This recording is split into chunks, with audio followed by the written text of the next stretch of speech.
ತಾವರೆಕೆರೆ ಗ್ರಾಮ ಪಂಚಾಯಿತಿಯ ಅಧ್ಯಕ್ಷರಾದ ಲತಾ ಸೋಮಶೇಖರ್ ಅವರು ನಡೆದು ಬಂದ ಆದಿಯ ಬಗ್ಗೆ ಮುಕ್ತವಾಗಿ ನಮ್ಮ ಮಾಧ್ಯಮದೊಂದಿಗೆ ಹಂಚಿಕೊಂಡಿದ್ದಾರೆ.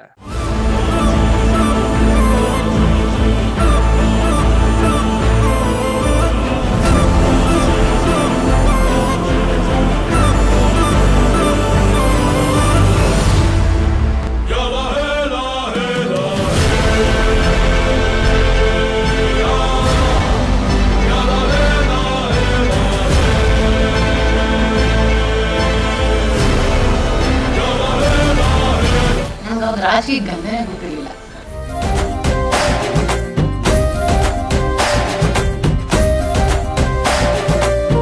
ಚೇರ್ಮನ್ರೇ ಅಂತ ನನಗೆ ನನ್ನ ಫ್ರೆಂಡ್ಸ್ಗಳು ನಮ್ಮ ಗುರುಗಳೆಲ್ಲ ಆ ಥರ ಮಾತಾಡೋಕ್ಕೆ ಸ್ಟಾರ್ಟ್ ಮಾಡಿದ್ರು.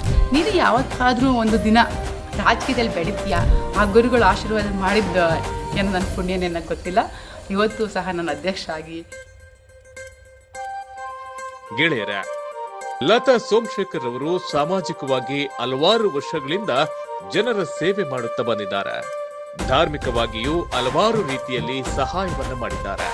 ಶೈಕ್ಷಣಿಕವಾಗಿಯೂ ಬಡ ಮಕ್ಕಳ ವಿದ್ಯಾಭ್ಯಾಸಕ್ಕೆ ಸಹಾಯ ಮಾಡಿದ್ದಾರೆ. ಹೀಗೆ ಒಬ್ಬ ಉಪನ್ಯಾಸಕರಾಗಿದ್ದುಕೊಂಡು ಜನಸೇವೆ ಜನಾರ್ದನ ಸೇವೆ ಎಂದು ತಮ್ಮಿಂದಾದ ಎಲ್ಲ ಸೇವೆಯನ್ನ ಜನರಿಗಾಗಿ ಜನರೊಂದಿಗೆ ಇದ್ದು ಮಾಡುತ್ತಾ ಬಂದಿದ್ದಾರೆ. ಅವರು ಪಂಚಾಯಿತಿಯ ಅಧ್ಯಕ್ಷರಾಗಿ ಸಿಕ್ಕ ಅವಕಾಶದಲ್ಲಿ ಜನಪರ ಕೆಲಸಗಳನ್ನ ಸಾಧ್ಯವಾದಷ್ಟು ಮಾಡಿದ್ದಾರೆ. ಅವರ ಜನಪರ ಕಾರ್ಯವೈಖರಿಯ ಬಗ್ಗೆ ಅವರು ಬಾಲ್ಯದಿಂದ ಇಲ್ಲಿಯವರೆಗೂ ನಡೆದು ಬಂದ ಆದಿಯ ಸಂಪೂರ್ಣ ಮಾಹಿತಿ ನಿಮ್ಮ ಮುಂದೆ.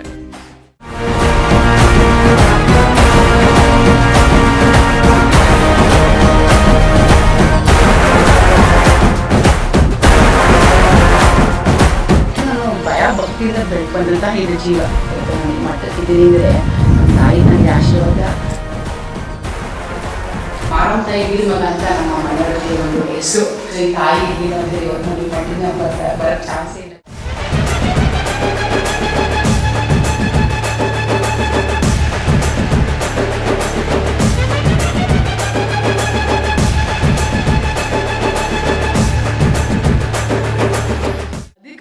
ಸಿಕ್ಕಿದ್ರು ನಾನು ಇಷ್ಟು ಚೆನ್ನಾಗಿ ನೋಡ್ಕೊಂತಿದ್ರ, ಇಷ್ಟು ಬೆಳೀತಿದ್ನ ಅಂತ ನನ್ಗೆ ಗೊತ್ತಿರ್ಲಿಲ್ಲ. ಅಂತ ಒಳ್ಳೆ ಜುಮಾರ ಸಿಕ್ಕಿದ್ರು.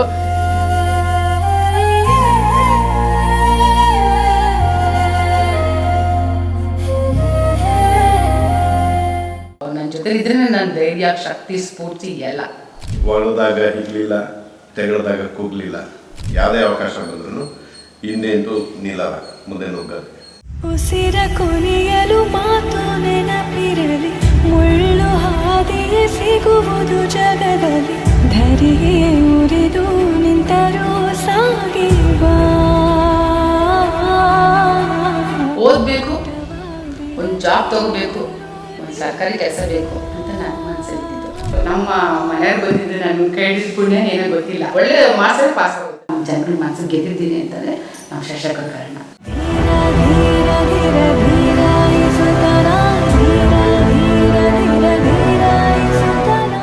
ಮುಂಗೋಪ ಆಟ ಮಾಡಬೇಕು. ಯಾವುದೇ ಒಂದು ಗಂಡಸು ಧೈರ್ಯ ಕೊಟ್ಟರೆ ಮಾತ್ರ ಒಂದು ಮಹಿಳೆ ಈಚೆ ಬರ್ಬೇಕಾದ್ರೆ ನಮ್ಮ ಅಳಿಯ ಧೈರ್ಯ ಕೊಟ್ಟಿದ್ದಕ್ಕೆ ಅವ್ರು ಮುಂದೆ ಬಂದಿದ್ರು. ಅಧಿಕಾರದಲ್ಲಿರಲಿ, ಅಧಿಕಾರ ಇಲ್ದಿರೋರಲ್ಲಿ ಸಾರ್ವಜನಿಕರ ಸೇವೆಗೆ ಸದಸ್ಯ. ಆಯಿನೂ ಸಹ ನಮಗೆ ಧೈರ್ಯ, ಶಕ್ತಿ.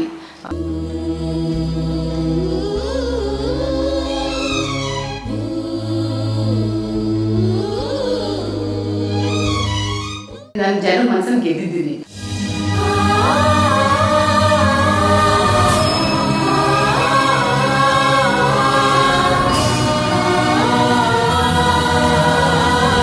ಸೊ ನನ್ನ ಹುಟ್ಟೂರು ಬಂದು ಇಲ್ಲಿ ಗೊಲ್ರಟ್ಟಿ ಹತ್ರ ಕನ್ನಲಿ ಅಂತ ಇದೆ.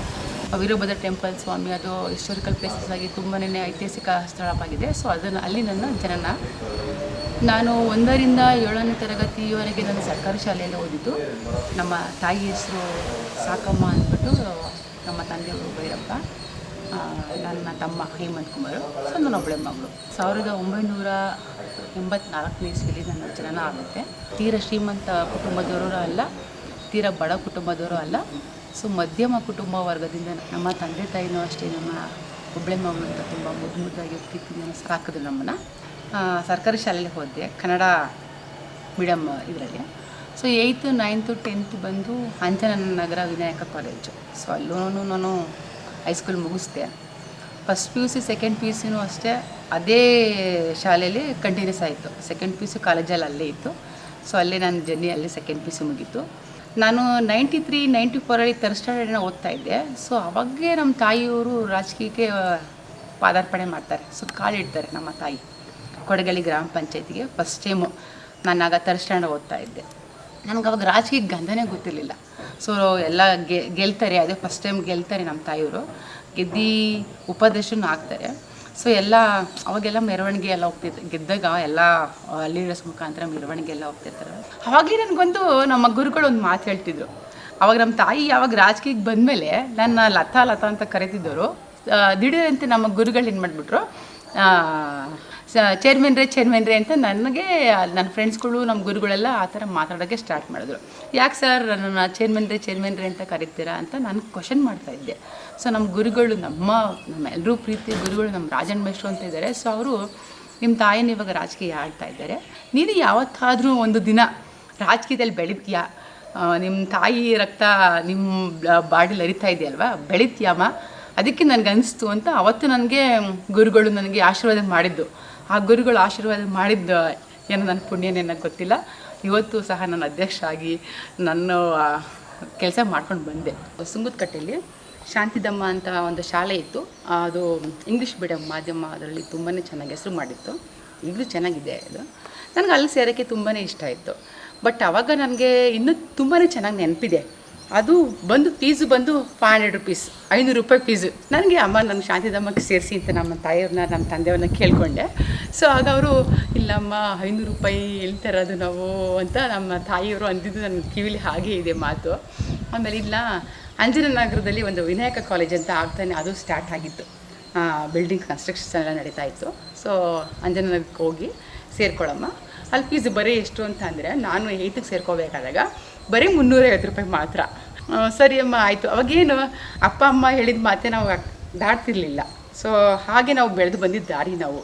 ಸರಿ ಅಮ್ಮ ಆಯಿತು 350 ರೂಪಾಯಿಗ, ಸರಿ ಆಯಿತು ಸೇರ್ಕೊತೀನಿ ಬಿಡಮ್ಮ ಅಂತ ನಮ್ಮ ತಾಯಿಯವರು ಹೇಳಿದ್ರು. ಸೊ ನಾವು ಅವಾಗ ಕಷ್ಟನೆಲ್ಲ ನಮಗೆ ನಮ್ಮ ಕಣ್ಮುಂದೆ ಕಷ್ಟ ಅನ್ನೋದು ಏನೋ ಅನ್ನೋದು ನಡೀತಾ ಇರುತ್ತಲ್ವ ಮನೆಯಲ್ಲಿ. ಸೊ ಕೇಳಿಸ್ಕೊತೀವಿ, ಕಣ್ಣಲ್ಲಿ ನೋಡ್ತಿರ್ತೀವಲ್ವ. ಸರಿ ಅಂತ ಅಂಜನನಗರದಲ್ಲೇ ಸೇರಿಕೊಂಡೆ.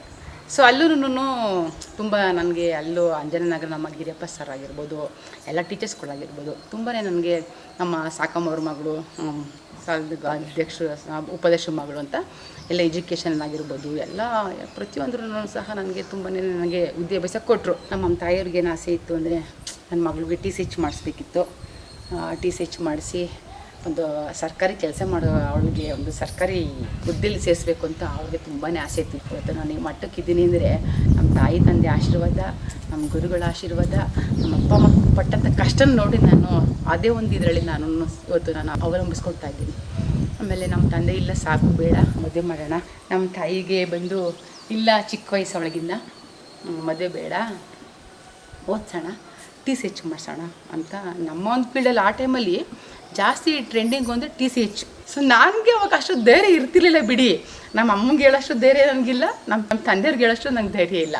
ಅವ್ರ ಮಾತು ಕೇಳಿಸ್ಕೊಂಡು ನಾನು ಸುಮ್ಮನೆ ಇರ್ತಿದ್ದೆ ಅಷ್ಟೇ. ಅಷ್ಟು ನಾನು ಭಯ ಭಕ್ತಿಯಿಂದ ಬೆಳೆದು ಬಂದಂತಹ ಇದು ಜೀವ. ಹಿಂದಿನ ಕಾಲದಲ್ಲಿ ಏನಂದರೆ ಒಂದು ಮನೆಯಲ್ಲಿ ಒಂದು ಹೆಣ್ಮಗಳು ಇದ್ದಾಳೆ ಅಂತ ಗೊತ್ತಾಗಿದ ತಕ್ಷಣ ಸಹಜ ಹಲವಾರು ಗಂಡುಗಳು ಬರೋದೆಲ್ಲ ಸಹಜ. ಸೊ ಎಲ್ಲ ಆಯಿತು. ಆಮೇಲೆ ಸರಿ ಅಂದ್ಬಿಟ್ಟು ಕಾಲೇಜಿಗೆ ಜಾಯ್ನ್ ಆದೆ. ಅದೇ ಕಾಲೇಜಿಗೆ ಜಾಯ್ನ್ ಆಯಿತೆ. ಸೆಕೆಂಡ್ PUC ಆಯಿತು. ಸೊ ತಕ್ಷಣದಲ್ಲಿ ಆ ಥರದಲ್ಲಿ ಮದುವೆನೇ ಫಿಕ್ಸ್ ಆಯಿತು. ಸೊ ಅವಾಗ ಗೊತ್ತಲ್ಲ ಎಷ್ಟೊಂದು ರೇಂಜಿಗೆ ಹೆಂಗಿರ್ತಾರೆ, ಒಂದು ಸರ್ಕಾರಿ ಹುದ್ದೆಲಿ ಇರ್ತಾರೆ ಅಂತಂದರೆ ಅವರ ಲೆವೆಲೇ ಬೇರೆ, ಅವ್ರ ಮೆಂಟಾಲಿಟಿನೇ ಬೇರೆ. ಏನೇನೋ ಆಫರ್ ಇಟ್ಟರು, ಅದು ನಮ್ಮಲ್ಲಿ ಅಷ್ಟೊಂದು ಶಕ್ತಿ ಇರಲಿಲ್ಲ ಅವಾಗ. ಒಂದು ಆಸೆ ಇತ್ತಷ್ಟೇ ನಮ್ಮ ತಾಯಿಯವ್ರಿಗೆ ಸರ್ಕಾರಿ ಹುದ್ದೆಯಲ್ಲಿರೋರು ಕೊಡಬೇಕು ಅಂತ, ಬಟ್ ಕೊಡೋ ಶಕ್ತಿ ಇರಲಿಲ್ಲ ಅವ್ರಿಗೆ ಹತ್ರ. ಎಲ್ಲ ಬಂದಿದ್ದ ಗಂಡುಗಳೆಲ್ಲ ಅದೇ ನಮಗೆ ಕೊಡೋ ಶಕ್ತಿ ಇರಲಿಲ್ಲ. ಕೆಲವ್ರಿಗೆ ನಮ್ಗೆ ಅಡ್ಜಸ್ಟ್ ಆಗ್ತಿರಲಿಲ್ಲ. ಸಾಲ ಹೊಳೆ ಅಂತ ಹೇಳ್ತೀವಲ್ಲ ಅದೆಲ್ಲ ಬರ್ತಿರಲಿಲ್ಲ. ನಮ್ಮ ಮನೆಯವರು ಬಂದು ಸೆಲೆಕ್ಟ್ ಆಯಿತು. ಪಾಪ ಬಂದಿದ್ದು ಒಂದೇ ಸರಿ, ಅವರು ನೋಡಿದ್ದು ಒಂದೇ ಸರಿ, ಫಿಕ್ಸ್ ಆಗೇ ಬಿಡ್ತು. ನಮಗೆ ಲವ್ ಮ್ಯಾರೇಜ್ ಅಂದರೆ ನನಗೆ ನಿಜ ಅಪ್ಪ ಅದನ್ನು ಇವಾಗ ನೀವು ಲವ್ ಮ್ಯಾರೇಜ್ ಅಂದರೆ ಕೇಳೋಕ್ಕೆ ನನಗೆ ಮೈಂಡು ಬಾಡಿ ಫುಲ್ಲು ಶಾಕು. ನಮ್ಗೆ ಅಷ್ಟೊಂದು ನಮ್ಗೆ ಧೈರ್ಯ ಎಲ್ಲಿ ಬರಬೇಕು. ಅಪ್ಪ ಅಮ್ಮನ ಜೊತೆ ನಿಂತ್ಕೊಂಡು ಮಾತಾಡೋದೇ ಕಷ್ಟ.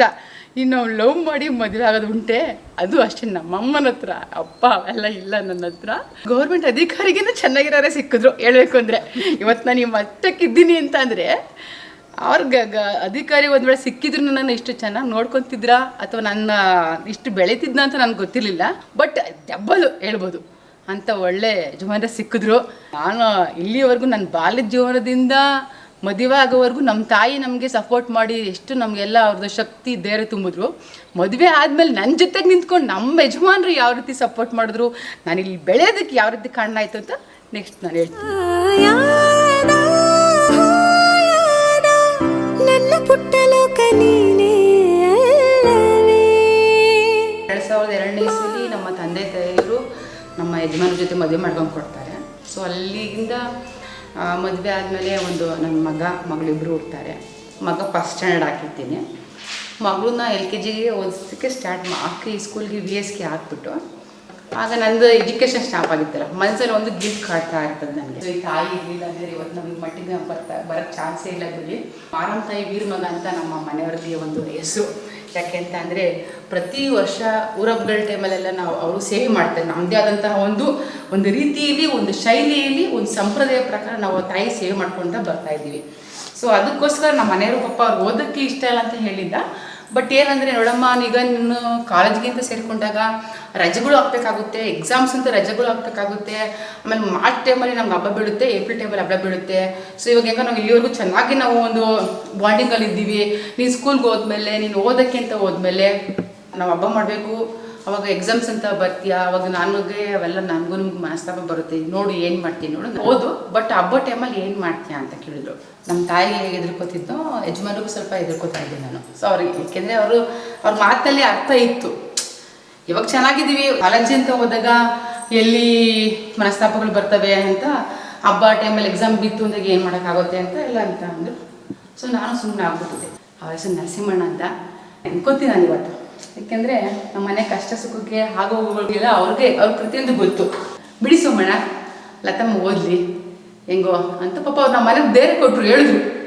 ಆಮೇಲೆ ಏನಾಗ ಸುಮ್ಮನಿರಪ್ಪ, ಮಾರಮ್ಮ ಸೇವೆನೂ ಮಾಡ್ತದೆ, ತಾಯಿಲಿ ಆ ಶಕ್ತಿ ಐತೆ, ನೀನು ಎಜುಕೇಷನ್ ಮಾಡಿ ಆಸೆ ಪಡ್ತೈತೆ ಅವ್ರಿಗೆ, ಓದ್ಸಪ್ಪ ಅಂತ ಅಂದರು. ಆವಾಗ ನಮ್ಮ ಮನೆಯವರಿಗೆ ಒಂದು ಧೈರ್ಯ ಬಂತು. ಹೋಗಿ ಜಾಯ್ನ್ ಆದ್ವಿ. ನಮ್ಮ ಹಸ್ಬೆಂಡೇ ಬಂದು ಜಾಯ್ನ್ ಮಾಡಿದ್ರು TCHಗೆ, D.Edಗೆ. ಆವಾಗ TCH ಇತ್ತು, ಈಗ D.Ed ಅಂತ ನಾವು ಅದನ್ನು ಹೇಳ್ತೀವಿ. ಸೊ 2 ವರ್ಷ D.Ed ಒಳ್ಳೆ ಮಾರ್ಕ್ಸ್ ತೆಗೆದು ಬಿಡಿ, ಚೆನ್ನಾಗಿ ಹಗಲು ರಾತ್ರಿ ಕಷ್ಟಪಟ್ಟು ಓದಿದೆ. D.Ed ಡಿಸ್ಟಿಂಕ್ಷನ್ ಪಾಸ್ ಆಯಿತು. ಆಗ ನಾವು ಫೀಸ್ ಕಟ್ಟೋಕ್ಕೂ ಸ್ವಲ್ಪ ಅಮೌಂಟು ಶಾರ್ಟೇಜ್ ಇತ್ತು. ಪಾಪ ಒಂದು ಒಡವೆ ಇಕ್ಕಿ ಅವರು ನನಗೆ ಅಡ್ಮಿಷನ್ ಮಾಡಿಸಿದ್ರು. ಖಂಡಿತ ಅವ್ರನ್ನ ನೆನೆತೀನಿ. 89% ತೆಗೆದೆ. ಸೊ ಈಗ ಆಮೇಲೆ ಏನು ಮಾಡಿದೆ, ಇಲ್ಲಿ ನಮ್ಮ ತಾವರೆಕೆರೆ MES ಶಾಲೆ ಇದೆ, MES ಶಾಲೆಯಲ್ಲಿ ನಾನು ಹೋಗಿ ಜಾಯ್ನ್ ಆದೆ. ಟೀಚಿಂಗ್ ಮಾಡ್ಕೊಳ್ಳೋಣ, ಹಾಗೆ ಟೀಚಿಂಗ್ ಎಲ್ಲ ಮಾಡಿಕೊಂಡು, ಸೊ ಹಾಗೆ ಇದು ಎಜುಕೇಷನ್ ಕಂಟಿನ್ಯೂಸ್ ಆಗಿ ಮಾಡ್ಕೊಳ್ಳೋಣ ಅಂದ್ಬಿಟ್ಟು D.Ed ಮುಗಿದ ತಕ್ಷಣ MESಗೆ ನಾನು ಜಾಯ್ನ್ ಆಯಿತೆ. ಬೇಸಿಕ್ ಸ್ಯಾಲ್ರಿ ಬಂದು 5000 ಜಾಯ್ನ್ ಆಯಿದೆ. ಮೇಡಮ್ ಅದು ಯಾವುದು ವೇಕೆನ್ಸಿ ಇರಲಿಲ್ಲ ಅಲ್ಲಿ, ಯಾವುದು ಕ್ಲಾಸಸ್ಸು ಹೈಸ್ಕೂಲ್ ಪಾಠ ಮಾಡೋಂಥದ್ದಾಗಲಿ 6th 7th ಆಗಲಿ ಇರಲಿಲ್ಲ. ಬಟ್ ಇದ್ದಿದೆ LKG ಕ್ಲಾಸಸ್ ಅವಾಗ ಖಾಲಿ ಇತ್ತು. ಓದಬೇಕು, ಒಂದು ಜಾಬ್ ತೊಗೋಬೇಕು, ಒಂದು ಸರ್ಕಾರಿ ಕೆಲಸ ಬೇಕು ಅಂತ ನನ್ನ ಮನಸ್ಸಲ್ಲಿದ್ದಿದ್ದು. LKGಗೆ ಮಕ್ಕಳಿಗೆ ಪಾಠ ಮಾಡ್ತಿದ್ದೆ. ಸೊ 2012ನೇ ಇಸ್ವಿ 13ನೇ ಇಸ್ವಿಲಿ ನನ್ನ D.Ed ಮುಗಿಯುತ್ತೆ. ಸೊ ತದನಂತರ MESಗೆ ನಾನು ಟೀಚರಾಗಿ ಜಾಯ್ನ್ ಆಗ್ತೀನಿ. ಜಾಯ್ನ್ ಆದಾಗ ಅಲ್ಲೇ ಕಂಟಿನ್ಯೂಸ್ ಆಗಿ ಡಿಗ್ರಿ ಮಾಡ್ತೀನಿ. ಸೊ ಇಲ್ಲಿಗೆ 2016ವರೆಗೂ 3 years ಡಿಗ್ರಿ ಅಲ್ವಾ, BA ಮಾಡ್ಕೊತೀನಿ. ಇಲ್ಲಿ ನಾನು D.Ed ಮಾಡಿದ ಶಾಲೆಯಲ್ಲೇ ಮಾಡ್ಕೊತೀನಿ. 3 ವರ್ಷ ಕಂಟಿನ್ಯೂಸ್ ಆಗಿ ಆಗುತ್ತೆ. ತದನಂತರ ಡಿಗ್ರಿ ಆಗಿದ ತಕ್ಷಣವೇ ಒಂದು 2, 3, 4, 5 ಕಾಂಪಿಟೇಟಿವ್ ಎಕ್ಸಾಮ್ ಬರ್ತೀನಿ. ಅಲ್ಲೂ ನನಗೆ ಫೇಲ್ಯೂರ್ ಆಗುತ್ತೆ. ಸೊ ಅಲ್ಲೂ 5 ಮಾರ್ಕ್ಸು 3 ಮಾರ್ಕ್ಸಲ್ಲಿ ಹೋಗ್ತು. ಓದ್ತಾ ಇದ್ದೆ, ಆದರೆ ಆಗ್ತಿರ್ಲಿಲ್ಲ. ಸೊ ಸುಮ್ಮನೆ ಆಗಿಬಿಟ್ಟೆ.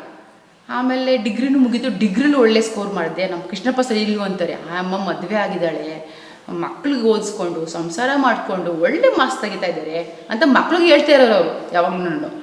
ನೆಕ್ಸ್ಟು ನಮ್ಮ ಮನೆಯವ್ರಿಗೆ ಹೇಳಿದೆ, ಈಗ D.Ed ಆಯಿತು, ಸೆಕೆಂಡ್ PUC ಆಯಿತು, D.Ed ಆಯಿತು, ಡಿಗ್ರಿನೂ ಮುಗೀತು, B.Ed ಮಾಡ್ಕೊತೀನಿ ಇರಿ ಅಂತ ಅಂದೆ. ಸ್ಕೂಲ್ಗೂ ಹೋಗ್ತಿದ್ಯಾ, ದುಡಿತಿದ್ಯಾ, ₹1 ನನಗೇನು ಕೊಡ್ತಾನೂ ಇಲ್ಲ, ನಾನು ಇಸ್ಕೊತಾನೂ ಇಲ್ಲ, ನಿನ್ನ ದುಡ್ಡು ನೀನು ಏನೇನೋ ಓದ್ಕೊಳ್ಳಮ್ಮ ಅಂತ ಒಂದೇ ಮಾತು ಅಂದ್ಬಿಟ್ರು. ಸೊ ಹಂಗೆ ನಾನು ಓದ್ಕೊಂಡೆ, ಸ್ಕೂಲಲ್ಲಿ ನಾನು ಕೆಲಸ ಮಾಡಿಕೊಂಡೆ, B.Edನೂ ನಾನು ಜಾಯ್ನ್ ಆದೆ. ಅಲ್ಲೂ ನಮ್ಮ ತಾಯಿಯವರೇ ರಾಜಕೀಯದಲ್ಲಿದ್ದರು. ಸೊ ಮದುವೆಗೆ ಇಲ್ಲಿ ಬಂದರೆ ಇಲ್ಲ ಮತ್ತೇನೂ ರಾಜಕೀಯದಲ್ಲಿದ್ದಾರೆ ಹೋಗಿ. ಓಕೆ. ಸೊ 2 ಪವರು ನನಗೆ ಬಂದ್ಬಿಡ್ತು, ತಾಯಿ ಪವರು ಅತ್ತೆ ಪವರ್ ಎಲ್ಲ ನನಗೆ ಬಂದ್ಬಿಡ್ತಲ್ಲ. ಸೊ ಹಾಗೆ ನನಗೂ ರಾಜಕೀಯಕ್ಕೆ ಅದು ಪಾದಾರ್ಪಣೆ ನಮ್ಮ ಮಾರಮ್ಮತೆ ಹೇಳ್ಕೊಂಬಂದು ಮಕ್ಕಳು ಸೇವೆ ಮಾಡಿ ತದನಂತರ ಜನಗಳ ಸೇವೆ ಮಾಡೋಕ್ಕೆ ನನಗೆ ದೇವರು ಒಂದು ಆಶೀರ್ವಾದ ಸಿಕ್ತು. ತುಂಬಾ ಖುಷಿ ಆಯಿತು. 2 ವರ್ಷಗಳ ಕಾಲ ಸದಸ್ಯರಾಗಿ ತದನಂತರ ನಮ್ಮ ಕ್ಯಾಟಗರಿ ಅನೌನ್ಸ್ಮೆಂಟಲ್ಲಿ ಲಾಟ್ರಿ ಮುಖಾಂತರ ನನಗೆ ಸಿಗುತ್ತೆ ಅಂತ ನಾನು ನಿರೀಕ್ಷಣೆ ಮಾಡಿರಲಿಲ್ಲ. ಬಟ್ ಎಲ್ಲೋ ಒಂದು ಮನಸ್ಸಲ್ಲಿ ಇತ್ತು, ಇದು ಸಿಗ್ಬೋದೇನೋ, ಇರುತ್ತೇನೋ, ಬರುತ್ತೇನೋ ಅಂತ. ಬಟ್ ಪೂರ್ಣ ಪ್ರಮಾಣದಲ್ಲಿ ಇರಲಿಲ್ಲ. ಹಿಂದೆ ಇದ್ದಿದ್ದ ಅಧ್ಯಕ್ಷಗಳು ಎಲ್ಲ ಕೆಲಸ ಮಾಡಿದ್ರು. ಸೊ ಯಾವ್ದು ಮಾಡಿಲ್ಲ, ಯಾವ್ದು ಮಾಡಬೇಕು, ಪಬ್ಲಿಕ್ಕಿಗೆ, ಸಾರ್ವಜನಿಕರಿಗೆ ಯಾವ್ದು ಅನುಕೂಲವಾಗೋಂಥ ಕೆಲಸ ಮಾಡಬೇಕು ಅದನ್ನು ನಾವು ಮಾಡ್ಕೊಂಡೇ ಬರ್ತಾಯಿದ್ದೀನಿ. ಇಲ್ಲಿವರೆಗೂ ಮಾಡ್ಕೊಂಡೇ ಬರ್ತಾಯಿದ್ದೀನಿ. ನಾನು ಅಧಿಕಾರ ಸ್ವೀಕರಣೆ ಮಾಡಿದಾಗಿಂದ ಸೊ ಇಲ್ಲಿವರೆಗೂ ನಾನು ನನ್ನದೇ ಆದಂಥ ನಾನು ಸಾರ್ವಜನಿಕರಿಗೆ ನಾನು ಸಹಾಯ ಮಾಡಿಕೊಂಡೇ ಬರ್ತಾಯಿದ್ದೀನಿ. ನಮ್ಮ ಪಂಚಾಯತಿ ವ್ಯಾಪ್ತಿಯಿಂದ ಏನೇನು ಅವ್ರಿಗೆ ಮೂಲಭೂತ ಸೌಲಭ್ಯಗಳು ದೊರಕಿಸ್ಬೇಕೋ ಎಲ್ಲ ನಾನು ಮಾಡ್ಕೊತ ಬರ್ತಾಯಿದ್ದೀನಿ. ಅವರು ಗ್ರಾಮಸ್ಥರು ತುಂಬಾ ಸಪೋರ್ಟ್ ಮಾಡಿದ್ರು. ಅವಿರೋಧವಾಗಿ ಆಯ್ಕೆ ಮಾಡಿ ನನ್ನನ್ನು ಯಾವುದೇ ರೀತಿ ಎಲೆಕ್ಷನ್ ಇಲ್ದಿರೇ ನಮ್ಮ ಊರಿನ ಜನತೆ, ನನ್ನ ಊರಿನ ಗ್ರಾಮಸ್ಥರು ನನಗೆ ಅವಿರೋಧವಾಗಿ ಆಯ್ಕೆ ಮಾಡಿ ನನ್ನ ಒಂದು ಸದಸ್ಯತ್ವ ಸ್ಥಾನ ತಂದ್ಕೊಂಡ್ಕೊಟ್ರು. ಅದು ಅಲ್ಲಿಂದ ನನ್ನ ಜೊತೆಯಾಗಿ ನಿಂತ್ಕೊಂಡು ಯಾವುದೇ ಒಂದು ಕೆಲಸ ಕಾರ್ಯಗಳಾಗಿರ್ಬೋದು, ಮತ್ತೊಂದಾಗಿರ್ಬೋದು, ನನ್ನ ಯಜಮಾನರು ನನ್ನ ಜೊತೆಯಾಗಿ ಸ್ಫೂರ್ತಿ ಅಂತ ಅವರೇ ಹೇಳ್ಬೋದು. ಇವತ್ತು ಅಷ್ಟೇ ಅವ್ರು ನನ್ನ ಪಕ್ಕದಲ್ಲಿ ಒಂದು ಕೆಲಸ ಮಾಡೋದಕ್ಕೆ, ಒಂದು ಪಬ್ಲಿಕ್ಗೆ ಬಂದು ಎಲ್ಲನೂ ಹೋಗಬೇಕು, ನೋಡಬೇಕು ಅಂದರೆ ಅವ್ರು ನನ್ನ ಜೊತೇಲಿ ಇರಲೇಬೇಕು. ಅವ್ರು ನನ್ನ ಜೊತೇಲಿ ಇದ್ರೇ ನನ್ನ ಧೈರ್ಯ, ಶಕ್ತಿ, ಸ್ಫೂರ್ತಿ ಎಲ್ಲ. ಸೊ ಅವ್ರ ಜೊತೇಲಿದ್ದರೆ ನಂಗೆ ಮಾರಂತೆ ಬಲನೆ ಅಂತ ನಾನು ಹೇಳ್ಬೋದು. ಅವ್ರು ಬರಲಿಲ್ಲ ಅಂದರೆ ನಾನು ಆಫೀಸ್ಗೆ ಹೋಗೋದಕ್ಕೆ ಒಂದೊಂದ್ಸರಿ ನಾನು ನಿಂತೆ ಇದು ಮಾಡ್ತೀನಿ. ನಮ್ಮ ಯಜಮಾನ್ರ ಜೊತೆ ನಾವೆಲ್ಲ ಮಾತಾಡಬೇಕಾದ್ರೂ ಅಷ್ಟೇ ಎಲ್ಲ. ಈಗ ಫಾರ್ ಎಕ್ಸಾಂಪಲ್ ಪಬ್ಲಿಕ್ಸ್ ಎಲ್ಲ ಇರ್ತಾರೆ. ಸೊ ನಾವು ಮಾತಾಡ್ತಾ ಇರ್ತೀವಿ ಅಂದ್ಕೊಳ್ಳಿ. ಪಬ್ಲಿಕ್ಸ್ ಎಲ್ಲ ಹೋದ್ಮೇಲೆ ನಾನು ನಮ್ಮ ಪತಿಯವ್ರನ್ನೇ ನಮ್ಮ ಯಜಮಾನ್ರಿಗೆ ಕ್ವಶನ್ ಮಾಡ್ತೀನಿ. ನಾನು ಹೇಳಿ ಸರಿನಾ, ನಾನು ಮಾತಾಡಿ ಸರಿನಾ ರೀ, ಇದು ಏನಾದರೂ ನಾನು ಮಾತಾಡಿದ್ರಲ್ಲಿ ಏನಾದರೂ ತಪ್ಪಿತ್ತ ಅಂತ ನಾನು ನಮ್ಮ ಯಜಮಾನ್ರನ್ನ ಕೇಳ್ತೀನಿ. ನಾನು ಅವರು ಇಲ್ಲ ಬಿಡಮ್ಮ, ಕರೆಕ್ಟಾಗಿ ಮಾತಾಡಿದ್ಯಾ, ಸೊ ಏನಾದರೂ ಮಿಸ್ಟೇಕ್ಸ್ ಇತ್ತಿದ್ರೆ ಸೊ ಈ ಥರ ಮಾತಾಡು, ಸ್ವಲ್ಪ ವಾಯ್ಸ್ ಕಮ್ಮಿ ಮಾತಾಡು, ಸ್ವಲ್ಪ ಜೋರಿದೆ, ನಮಗೆಲ್ಲ ತಿದ್ಕೊಡ್ತಾರೆ. ಸೊ ಅದನ್ನು ನಾನು ಫಾಲೋ ಮಾಡ್ಕೊಂಡು ಬರ್ತೀನಿ. 24/7 ಯಾವುದೇ ಒಂದು ಸಾರ್ವಜನಿಕರು ಕಾಲ್ ಮಾಡಲಿ, ಅಕ್ಕ ಈ ಬಾರಕ್ಕ ಒಂದು ನೀರು ಬರ್ತಿಲ್ಲ, ಒಂಚೂರು ನೀರು ಲೀಕ್ ಆಗ್ತಾ ಇದೆ, ಏನಾದರೂ ರೀಸನ್ ಹೇಳಿದಾಗ ನಾವು ಅಲ್ಲಿರ್ತೀವಿ. ಸಂತೆದು ಅಷ್ಟೇ ಕ್ಲೀನಿಂಗ್ ಆಗಿರ್ಬೋದು, ಏನೇ 8 ಗಂಟೆ ರಾತ್ರಿ ಆಗಲಿ 10 ಗಂಟೆ ರಾತ್ರಿ ಆಗಲಿ ನಾವು ನಮ್ಮ ಮನೆಯವರು ಸಾರ್ವಜನಿಕರಿಗೋಸ್ಕರ ಸ್ಪಂದಿಸ್ತೀವಿ. ಸಾಮಾನ್ಯವಾಗಿ ಎಲ್ಲ ಕಡೆಗೂ ನಾನು ಕ್ಯಾಮ್ರಾಗಳನ್ನ ಅಳವಡಿಸಿದ್ದೀವಿ. ಎಲ್ಲ ಸ್ವಲ್ಪ ಇವಾಗಿಂದೆಲ್ಲ ಗೊತ್ತಿದೆ ಅಲ್ವಾ, ಅಲ್ಲಿ ಕಳ್ತನಗಳಾಗಿರ್ಬೋದು, ಮತ್ತೊಂದಾಗಿರ್ಬೋದು. ಸೊ ಕ್ಯಾಮ್ರಾ ಅಂತ ಒಂದಿದ್ದಾಗ ಸೊ ನಾವಲ್ಲಿ ಐಡೆಂಟಿಫೈ ಮಾಡ್ಬೋದು. ಒಂದು ವೆಹಿಕಲ್ಸೇ ಕಳ್ತನ ಆಗಿದ್ದಾಗ ಸೊ ಅದ್ರ ಮುಖಾಂತರ ನಾವೆಲ್ಲ ಕಂಡುಹಿಡಿಬೋದು ಅಂತ ಎಲ್ಲ ಕಡೆ ಕ್ಯಾಮ್ರಾ ಹಾಕ್ಸಿದ್ದೀನಿ. ಇನ್ನೂ ಸ್ವಲ್ಪ ಹಾಕ್ಸ್ಬೇಕು, ಎಲ್ಲ ಪಾಯಿಂಟ್ ಮಾಡಿದ್ದೀವಿ. ಇದ್ರ ಜೊತೆಗೆ ಒಂದು ಡಿಜಿಟಲ್ ಗ್ರಂಥಾಲಯನೂ ಸಹ ನಾವು ಓಪನ್ ಮಾಡಿದ್ವಿ ನಮ್ಮ ಶಾಸಕರ ಸಮ್ಮುಖದಲ್ಲಿ, ಅವರ ಆದೇಶದ ಮೇರೆಗೆ. ನೀರುಗಳ ವ್ಯವಸ್ಥೆಯನ್ನು ತುಂಬಾ ಮಾಡ್ತಾ ಇದ್ದೀವಿ. ವಿದ್ಯುತ್ ಆಗಿರ್ಬೋದು, ಕಸದ ಕ್ಲೀನಿಂಗ್ ಆಗಿರ್ಬೋದು, ಮೋರಿ ಕ್ಲೀನಿಂಗ್ ಆಗಿರ್ಬೋದು, ಎಲ್ಲ ಇದು ಮಾಡ್ತಾಯಿದ್ವಿ. ಆಮೇಲೆ ಒಂದು ಪ್ರೋತ್ಸಾಹಧನ ಆಗಿರ್ಬೋದು, ಮಕ್ಕಳುಗಳಿಗೆ ಎಜುಕೇಷನ್ಗೆ ಪರ್ಪಸ್ಗಾದಾಗ ನಮ್ಮ ವೈಯಕ್ತಿಕದಲ್ಲಿ ನಾನು ಸಹಾಯ ಮಾಡಿದ್ದೆ. ಸೊ ಹೇಳ್ಕೊಬಾರ್ದು, ಬಟ್ ನಾನು ಹೇಳ್ತಾ ಇದ್ದೀನಿ. ಸೊ ಬೆನಿಫಿಟ್ ಏನಪ್ಪ ಅಂದರೆ ಪಂಚಾಯತಿಯಿಂದನೂ ಏನು ಸೌಲಭ್ಯ ದೊರಕುತ್ತಾ ಅಂತ ಬಂದಾಗ ಸೊ ಅದಕ್ಕೂ ನಾವು ಮಾಡಿದ್ವಿ. ಹೋದ ಮಕ್ಳಿಗಾಗಿರ್ಬೋದು ಮಾಡ್ಕೊಂಡು ಬಂದಿದ್ದೀವಿ. ಏನಾದರೂ ಸಮಸ್ಯೆ ಆಗಿರ್ಬೋದು, ಮತ್ತೊಂದಾಗಿರ್ಬೋದು, ಏನನ್ನ ಹೇಳೋಕ್ಕೆ ಪಬ್ಲಿಕ್ ಬಂದಾಗ ಸೊ ಅವ್ರ ಮುಖಾಂತರ ನೀವು ಹೇಳ್ದಂಗೆ ನಾನು ಒಂದು ಲೆಟರ್ನ ತಗೊಂಡು ಅಲ್ಲಿ ಸ್ಪಾಟ್ಗೆ ಅಧಿಕಾರಿಗಳನ್ನ ನಾವು ಕಳಿಸ್ತೀವಿ. ಸೊ ಅವ್ರು ಹೋಗಿ ಪ್ರಾಬ್ಲಮ್ ಸಾಲ್ವ್ ಮಾಡ್ಕೊಂಡು ಬರ್ತಾರೆ. ಹೀಗೆ ಎಲ್ಲ ನಾವು ಸಾರ್ವಜನಿಕರಿಗೆ ಒಂದು ಕುಂದುಕೊರತೆಗಳು ಏನಿದೆಯೋ ಅದಕ್ಕೆ ನಾವು ಬದ್ಧರಾಗಿ ಅವ್ರಿಗೆ ಸಹಾಯ ಮಾಡ್ಕೊಂಡು ಬರ್ತೀವಿ. ನಾನು ಟೀಚಿಂಗಲ್ಲಿ ಬಂದು ಮಕ್ಳ ಪ್ರೀತಿನ ಗೆದ್ದೆ, ಮಕ್ಳ ಮನಸ್ಸನ್ನು ಗೆದ್ದೆ. ಸೊ ಹಾಗೆ ಜನಸೇವೆ ಮಾಡೋದಕ್ಕೆ ರಾಜಕೀಯದಲ್ಲಿ ಬಂದು ನಮ್ಮ ಜನಗಳ ಮನಸ್ಸನ್ನು ಗೆದ್ದೆ. ಯಾಕೆಂದರೆ ನಾನು ಹೇಳ್ಕೊಳ್ಳೋದಲ್ಲ, ನಮ್ಮ ಜನಗಳು ಹೇಳ್ತಾರೆ. ಯಾಕೆಂದರೆ ನಮ್ಮ ಅಕ್ಕ ಅಧ್ಯಕ್ಷರು ಅಕ್ಕ, ಕೆಲವರು ಅಕ್ಕ ನೀವು ಯಾವುದೇ ಮುಗಿತಾ ಇರ್ತೀವಿ, ನೀವೇ ಇರ್ತೀರ ಅಂತ ಕೆಲವು ಕ್ವಶನ್ ಮಾಡಿರೋರು ಇದ್ದಾರೆ. ನಾನು ಹೇಳಿದ್ದೀನಿ, ಆಸೆ ಪಡಬೇಕಲ್ವ, ಹೇಳೋಕ್ಕಾಗಲ್ಲ. ಮುಂದೆ ಫ್ಯೂಚರ್ ಇತ್ತು ಅಂದರೆ ಆ ತಾಯಿ ಆಶೀರ್ವಾದ ಬಿಟ್ಟರೆ ಅದೃಷ್ಟ ಅನ್ನೋದಿದ್ರೆ ಯಾರು ಎಲ್ಲಿ ಬೇಕಾದರೂ ಆಗ್ಬೋದಲ್ವಾ ಅಂತ ನಾನು ಅವ್ರಿಗೆ ಹೇಳ್ಕೊಂಡೋಗಿ ಬರ್ತಾ ಇರ್ತೀನಿ. ಇಲ್ಲ ಅಕ್ಕ, ನಮಗೆ ನೀವು ಸ್ಪಂದಿಸ್ತೀರಾ, ಎನಿ ಟೈಮ್ ಯಾವುದೇ ನೀವು ಫೋನ್ ಮಾಡಲಿ ನಮ್ಗೆ ಫೋನ್ ಅಟೆಂಡ್ ಮಾಡ್ತೀರಾ, ಇವತ್ತಾಗಿಲ್ಲ ಅಂತ ಅಂದರೆ ನಾಳೆ ಕೆಲಸ ಮಾಡಿಸ್ಕೊಡ್ತೀರಾ ಅಕ್ಕ, ನನಗೆ ತುಂಬ ನೀವೆಲ್ಲ ಸ್ಪಂದಿಸಿದ್ದೀರಾ ಅಂತ ನಾನು ಕೇಳ್ಪಟ್ಟಿದ್ದೀನಿ. ಸೊ ನಮ್ಮ ಹೆಸರು ಎಲ್ಲೋ ಒಂದು ಕಡೆ ಬೆಳೀತಾ ಇದೆ. ನಮ್ಗೆ ಗೊತ್ತಿದ್ರೂ ಬೇರೆಯವ್ರ ಕಡೆ ನಾವು ತಿಳ್ಕೊತೀವಿ, ಬಂದು ಅವರೇ ನಮ್ಮ ಪಬ್ಲಿಕ್ಕೆ ಬಂದು ಹೇಳ್ತಾರೆ. ಸೊ ಹೆಸರು ಮಾಡಿದ್ಯಾ ಅಕ್ಕ, ಕೆಲಸ ಕಾರ್ಯ ಮಾಡ್ತಾ ಇದ್ದೀರಾ, ಸಾರ್ವಜನಿಕರಿಗೆ ಸ್ಪಂದಿಸ್ತಾ ಇದ್ದೀರಾ, ಖುಷಿ ಆಯ್ತಕ್ಕ ಅಂತ ನಮ್ಗೆ ಹೇಳ್ತಾರೆ ಬಂದು. ಆಮೇಲೆ ನಾನು ಜನರ ಮನಸ್ಸನ್ನು ಗೆದ್ದಿದ್ದೀನಿ. ಅಲ್ಲಿ ಮಕ್ಳ ಮನಸ್ಸು ಗೆದ್ದೆ, ಮಕ್ಳು ಸೇವೆ ಮಾಡ್ಕೊಂಡು ಬಂದೆ, ಈಗ ಜನಗಳ ಸೇವೆ ಮಾಡ್ಕೊಂಡು ಜನಗಳ ಮನಸ್ಸು ಗೆದ್ದಿದ್ದೀನಿ. ನನ್ನ ಟೀಚಿಂಗಿಂದ ರಾಜಕೀಯದಲ್ಲಿ ಬಂದು ನನಗೊಂದು ಹುದ್ದೆ ಸ್ಥಾನ ಸಿಕ್ಕಿ ಆ ಸ್ಥಾನದಲ್ಲಿ ನನ್ನ ಜೊತೆಯಾಗಿ ನಿಂತ್ಕೊಂಡು ಎಲ್ಲದರಲ್ಲೂ ಸಪೋರ್ಟಿವ್ ಆಗಿ ನಮ್ಮ ಯಜಮಾನರು ನಿಂತ್ಕೊಂಡು ನಮಗೆ ಬೆನ್ನೆಲುಬಾಗಿ ಮಾರ್ಗದರ್ಶಕರಾಗಿ ನಿಂತ್ಕೊಂಡು ಎಲ್ಲದಕ್ಕೂ ನಮಗೆ ತುಂಬಾ ಸಪೋರ್ಟ್ ಮಾಡಿದ್ರು ನಮ್ಮ ಯಜಮಾನರು. ಇದ್ರ ಜೊತೆಗೆ ಇವತ್ತು ನಾನು ಏನು ಇಷ್ಟು ಕೆಲಸ ಮಾಡಿದ್ದೀನಿ, ಇಷ್ಟು ಹೆಸರು ಮಾಡಿದ್ದೀನಿ, ನಮ್ಮ ಶಾಸಕರು ಒಂದು ರೀತಿ ನನ್ನ ಕಾರಣನೇ. ಏಕೆಂದರೆ ಅವರು ನಾನು ಹೋದಾಗೆಲ್ಲ ನನಗೆ ಸಪೋರ್ಟಿವ್ ಆಗಿ ಬೇರೆ ತುಂಬ್ತಾಯಿದ್ದಾರೆ. ಅವ್ರು ಹೇಳಿದ್ರೆ ಯಾವಾಗಲೂ ಒಂದೇ ಮಾತು ಹೇಳ್ಕೊಂಡು ಬರ್ತಾಯಿದ್ದಿದ್ದು ಅಷ್ಟೇ, ತಲೆ ಕೆಡಿಸ್ಕೊಬೇಡ, ನಿನ್ನ ಪಾಡು ನೀನು ಆಳ್ವಿಕೆ ಚೆನ್ನಾಗಿ ಮಾಡ್ತಾಯಿದ್ಯಾ, ಮಾಡು ಅಷ್ಟೇ. ಅವ್ರ ಸಪೋರ್ಟು ನನಗಿದೆ, ಈಗಲೂ ಇದೆ, ಮುಂದಕ್ಕೂ ಇದೆ ಅಷ್ಟೇ. ನಾನು ಇವತ್ತಿಷ್ಟು ಬೆಳೆಯಬೇಕು ಅಂತ ಅಂದರೆ ಹೇಳಿದ್ನಲ್ಲ, ನಮ್ಮ ತಾಯಿ ಆಗಿರ್ಬೋದು, ನಮ್ಮ ಗುರುಗಳಾಗಿರ್ಬೋದು, ದೈವಶಕ್ತಿಗಳಾಗಿರ್ಬೋದು, ನಮ್ಮ ಯಜಮಾನರಾಗಿರ್ಬೋದು, ಇದೆಲ್ಲರ ಜೊತೆಗೆ ನಮ್ಮ MLA ಶಾಸಕರು ಸಹ ನನಗೊಂದು ಕಾರಣನೇ. ನಾನು ಹೆಸರು ಮಾಡಿದ್ದೀನಿ, ಇಷ್ಟು ನಾನೆಲ್ಲ ನಮ್ಮ ಜನಗಳ ಮನಸ್ಸಿಗೆ ಗೆದ್ದಿದ್ದೀನಿ ಅಂತಂದರೆ ನಮ್ಮ ಶಾಸಕರ ಕಾರಣ.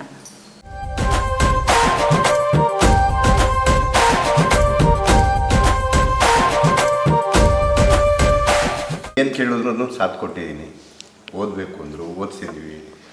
ಆಮೇಲೆ ಹಂಗೆ ರಾಜಕೀಯಕ್ಕೆ ಬಂದು ರಾಜಕೀಯದಲ್ಲೂ ಅವಳ ಜೊತೆಲೇ ನಿಂತ್ಕೊಂಡು ಏನೇ ಆಗಲಿ ಕೆಲಸ ಕಾರ್ಯಗಳನ್ನ ಒಳ್ಳೆ ಕಾರ್ಯಗಳನ್ನ ಮಾಡಿಕೊಂಡು ಜೊತೆಯಾಗಿದ್ದೀವಿ. ತಾಯಿಯವರಿದ್ದರು ಫಸ್ಟು. ನಮ್ಮ ತಾಯಿಯವರು ವಯಸ್ಸಾದ್ಮೇಲೆ ಸಾರ್ವಜನಿಕರು, ನಮ್ಮೂರಿನ ಗ್ರಾಮಸ್ಥರು, ಹಿರಿಯರು ಎಲ್ಲ ಬಂದು ಇಲ್ಲ ನೀವೇ ನಿಂತ್ಕೊಳ್ಳಿ ಅಂತ ಹೇಳಿದಾಗ ನಮ್ಮದು ಕ್ಯಾಟಗರಿ ಇತ್ತು ಅಲ್ವ, ಆ ಕ್ಯಾಟಗರಿ ಮೇಲೆ ಎಲ್ಲ ಹಿರಿಯ ಮುಖಂಡರುಗಳು ನೀವೇ ಆಗಬೇಕು ಅಂತೇಳಿ ನಮ್ಮನ್ನು ಅವಿರೋಧವಾಗಿ ಆಯ್ಕೆ ಮಾಡಿದ್ರು. ಆಸೆ ಪಟ್ಟಿದ್ದು ಅಷ್ಟೇ, ಓದಿಸ್ಬೇಕು ಅನ್ನೋದು ಒಂದು ಮನಸ್ಸಲ್ಲಿತ್ತು.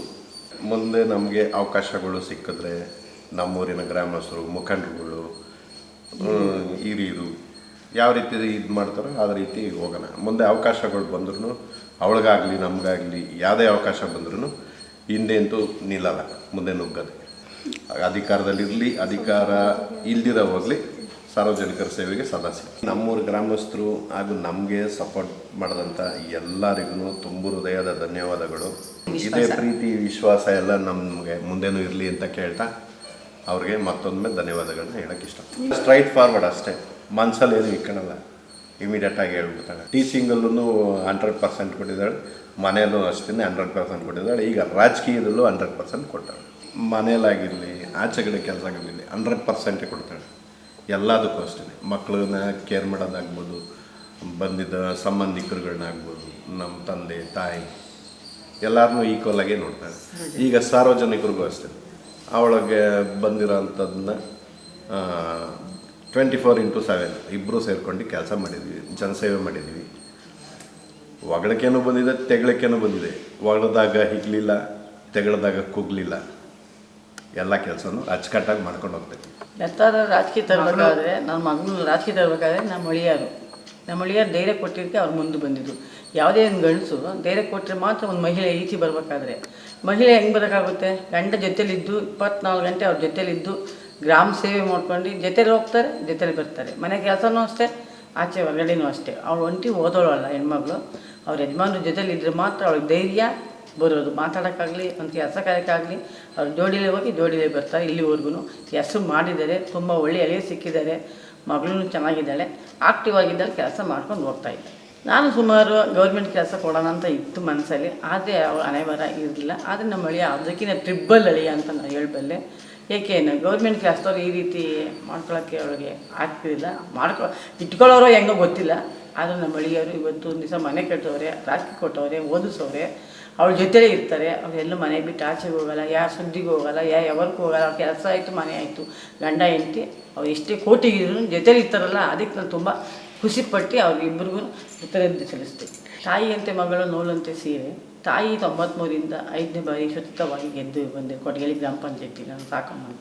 ನನ್ನ ಮಗಳು ಅದೇ ರೀತಿ, ಅದೇ ನಾನು ಹೆಂಗೆ ಥರ ಬಂದಿದ್ದೆ ಅದೇ ರೀತಿ ಕೆಲಸ ಮಾಡ್ಕೊಂಡು ಗ್ರಾಮದಲ್ಲಿ ಜನಸೇವೆ ಮಾಡ್ಕೊಂಡು, ಜನ ಜೊತೆ ಬೆರ್ಕೊಂಡು, ಎಲ್ಲರಿಗೂ ಇವತ್ತಾಗೋದ ಬದುಕು ನಾಳೆ ಆಗೋದು ಬದುಕು ಹೇಳ್ಕೊಂಡು ಆ ಒಳ್ಳೆ ಮಾತಿನಲ್ಲೇ ಅವರು ಗೆಲ್ಕೊಂಡು ಬರ್ತಿದ್ದಾರೆ. ಗ್ರಾಮ ಜನರು ಅವ್ರನ್ನ ಕೈ ಬಿಟ್ಟವ್ರೆ. ಆದರೆ ನಮ್ಮ ಹಳ್ಳಿಗೆ ಒಂದು ಸ್ಥಾನಮಾನ ಇದೆ ತವರೇಕೆರೆಯಲ್ಲಿ. ಯಾಕೆಂದರೆ ಒಂದೇ ಮನೆ ನಮ್ಮದು, ಇಷ್ಟು ಒಂದೇ ಮನೆ. ತಾಯಿ ಮಗ, ಮಾರಮ್ಮ ನೀರೇ ಮಗ ಅಂತವರು ಸೇವೆ ಮಾಡ್ಕೊಂಡು ಬಂದಿರೋ ಕಾಲದಿಂದ ಬಂದಿರೋಂಥವ್ರು. ಗ್ರಾಮದಲ್ಲಿ ಎಲ್ಲರಿಗಿನ ಅವ್ರಿಗೊಂದು, ಗ್ರಾಮದಲ್ಲಿ ಅವ್ರಿಗೊಂದು ಹೆಚ್ಚಿನ ಸ್ಥಾನಮಾನ ಇದೆ, ಗೌರವ ಇದೆ. ಅದಕ್ಕೋಸ್ಕರ ಜನಸೇವೆ ಮಾಡೋಕ್ಕೂ ಗಾಳಿ ಕೊಟ್ಟಳು ಅಮ್ಮ. ಜನಸೇವೆ ದೇವ್ರ ಸೇವೆ ಎರಡೂ ಅವ್ರ ಮನೇಲಿ ಸಶಕ್ತವಾಗಿ ನಡೀಲಿ ಅಂತ ನಾನು ಆ ದೇವ್ರಿಗೆ ಹಾರೈಸ್ತೇನೆ. ನನ್ನ ಮಗಳು ಆಕ್ಟಿವ್ ಆಗಿದ್ದಾಳೆ, ಓದಿದ್ದಾಳೆ, ಜಾಸ್ತಿ ಮುಂಗೋಪ ಆಟ ಮಾಡಿದ್ರೆ ಮಾಡಬೇಕು. ನಮ್ಮ ಹಳ್ಳಿಯ ಸ್ವಲ್ಪ ನಿಧಾನ ಅವ್ರು, ಯಾಕೆಂದರೆ ಇನ್ನು ಮುಂದೆ ನೋಡ್ತಾರೆ, ಯೋಚನೆ ಮಾಡ್ತಾರೆ, ಮಾತಾಡ್ಬೇಕಾದ್ರೂ ಅಷ್ಟೇ. ಇವರು ನನ್ನಂಗೆ ಹೋಗ್ಬೇಕು, ಫೋನ್ ಮಾಡಿದ್ದಾರೆ ಜನಸೇವೆ ಮಾಡಬೇಕು ಅಂತಬೇಕು, ಅಲ್ಲಿ ನೀರಿಲ್ವಂತೆ ಅಲ್ಲಿ ಹೋಗ್ಬೇಕು, ಇರಿಲ್ಲ ತಾವು ಹೋಗೋಣ, ಸ್ವಲ್ಪ ತಾಳ್ಮೆ ಇದೆ ಇರಲ್ಲ, ಕಾಫಿ ಕುಡಿಯೋ ನೀರಿಲ್ಲ ತಂದ್ರೂ ಇಲ್ಲ ರೀ ಜನಸೇವೆ ಮಾಡಬೇಕು, ಅಮ್ಮ ನೀರು ಹೋಗಿಲ್ವಂತೆ ಹೋಗಲೇಬೇಕು ಅಂತ ಅವ್ರ ಯಜಮಾನ ಕರ್ಕೊಂಡು ಜೊತೆಲಿ ಹೋಗಿ ಊರಿನ ಸೇವೆ ಮಾಡ್ಕೊಂಡು ಮನೆಗೆ ಬರ್ತಾರೆ. ತುಂಬ ಖುಷಿ ಐತೆ. ಗ್ರಾಮದಲ್ಲೂ ನಿನ್ನ ಮಗಳು ಅಧ್ಯಕ್ಷರಾಗಿದ್ದರು, ಅಳಿಯ ಮಗಳು ಜೊತೆಲಿ ಬರ್ತಾರೆ, ಕೆಲಸ ಮಾಡ್ತಾರೆ, ತುಂಬ ಅವ್ರು ಜನ ಇಷ್ಟಪಡ್ತಾವ್ರೆ ಅವ್ರನ್ನ ಅಧ್ಯಕ್ಷರು. ನಮ್ಮ ಅಳಿಯ ಅನ್ಬಾರ್ದು, ಮಗ ಅನ್ಬೇಕು. ಯಾಕೆಂದರೆ ಅವ್ರ ಜೊತೆಲಿ ಇರ್ತಾರಲ್ಲ 24 ಗಂಟೆ, ಅವ್ರಿಗೆ ಯಾರಿಗೂ ಸಪೋರ್ಟ್ ಕೊಡೋರು, ಗಂಡನೇ ತಾನೇ ಅವ್ರಿಗೆ. ಒಳ್ಳೆ ಹಳೆಯ ಮೈಯ ಸಿಕ್ಕಿದ್ದಾರೆ ಅವ್ರಿಗೆ. ನಾನು ಇನ್ನೊಂದು ಸರಿ ಮತ್ತೊಮ್ಮೆ ಮಗದೊಮ್ಮೆ ಅವ್ರಿಗೆ ಹಿಂಗೆ 101 ವರ್ಷ ಆಯುಸು ಆರೋಗ್ಯ ಕೊಟ್ಟು ಕಾಪಾಡಲಿ. ಆ ದೇವ್ರ ಸೇವೆ ಮಾಡ್ಕೊಂಡು ಹೋಗ್ತಾವ್ರೆ ನಮ್ಮ ಹಳೆಯರು, ಅವ್ರಿಗೆ ಇನ್ನೂ 100 ವರ್ಷ ಆಯುಸು ಆರೋಗ್ಯ ಕೊಟ್ಟು. ನಮ್ಮಮ್ಮ ನಮ್ಗೆ ಚಿಕ್ಕ ವಯಸ್ಸಿಂದನೂ ಅಷ್ಟೇ ನಮಗೆ ಒಂದು ಬಟ್ಟೆಗಾಗಲಿ ನಮಗೆ ಕಷ್ಟ ಅಂತ ಕೊಟ್ಟಿಲ್ಲ. ಆವಾಗ ಕಷ್ಟ ಇದ್ರೂ ಪ್ರತಿಯೊಂದಕ್ಕೂ ಪ್ರತಿಯೊಂದು ಹಬ್ಬ ಹೊಸ ವರ್ಷ ಆಗಿರಲಿ ಏನೇ ಆಗಿರಲಿ ನನಗೆ ಹೊಸ ಬಟ್ಟೆಗಳು ಮತ್ತೆ ಕೊಡಿಸ್ತಾರೆ, ಅವ್ರು ಮಿಸ್ ಮಾಡೇ ಇಲ್ಲ. ನನ್ನ ತಮ್ಮ ಕೇಳೋರು ಯಾವಾಗಲೂ ಅಕ್ಕನಿಗೆ ಕೊಡಿಸ್ತೇವೆ ಬಟ್ಟೆ, ನಿನ್ನ ನನಗೆ ಕೊಡಿಸಲ್ಲ ಅಂತ. ನಮ್ಮ ತಾಯಿ ಒಂದು ಮಾತು ಹೇಳೋರು, ಅಕ್ಕ ಮದುವೆಗೆ ಗಂಡನ ಮನೆಗೆ ಹೋಗ್ತಾಳಪ್ಪ, ಅವಳನ್ನ ನಾವು ನಗ್ನಗ್ತಾ ಅವಳಿಗೆ ಯಾವುದೇ ರೀತಿ ಕುಂದು ಕೊರತೆ ನೋವು ತಿನ್ನಬಾರ್ದು ಅಂತ ಅದಕ್ಕೆ ನಾನು ಮಾಡ್ತಿದ್ದೀನಪ್ಪ, ನೀನು ಇಲ್ಲೇ ಇರೋನಲ್ವಾ, ನಿನ್ನೆ ಯಾವಾಗ ನಿಂದೆ ಮನೆ, ನಿಂದೆ ರಜೆ, ನಿಂದೆ ಬಾರಿ ಅಲ್ವಪ್ಪ ಅಂತ. ನಮ್ಮ ತಾಯಿ ನನಗೆ ಅವತ್ತೂ ಅಷ್ಟೇ ಒಳ್ಳೆ ಮಾರ್ಗದರ್ಶಕರ ತಾಯಿ, ಇವತ್ತೂ ಅಷ್ಟೇ ನಮ್ಮಮ್ಮ. ಇವತ್ತು ನನಗೂ ನಮ್ಮ ಮನೆಯವ್ರಿಗೆ ನಮ್ಮ ತಾಯಿನೇ, ನಮ್ಮ ಅತ್ತೆ, ನಮ್ಮ ಮಾವ ಆಗಿರ್ಬೋದು, ನಮ್ಮ ತಾಯಿನೂ ಸಹ ನಮಗೆ ಮಟ್ಟದಲ್ಲಿ ಇದ್ದೀವಿ ಅಂತಂದರೆ ನಮ್ಗೆ ಹಿರಿಯ ಧೈರ್ಯ, ಶಕ್ತಿ, ನಾವು ಕುಗ್ದಾಗ ನಮಗೆ ಹಿಗ್ಗ ಅಂತ ಮಾತನ್ನ ನಮ್ಮ ದೇವ್ರುಗಳ ಮಾತನ್ನು ಹೇಳ್ಕೊಟ್ಟಿದ್ದಾರೆ. ಇವತ್ತಿನ ಜಾಗಕ್ಕೆ ನಾವು ಸ್ಥಾನಮಾನಕ್ಕೆ ನಮ್ಮ ತಾಯಿನ ಸಪೋರ್ಟ್ ನಮಗಿದೆ.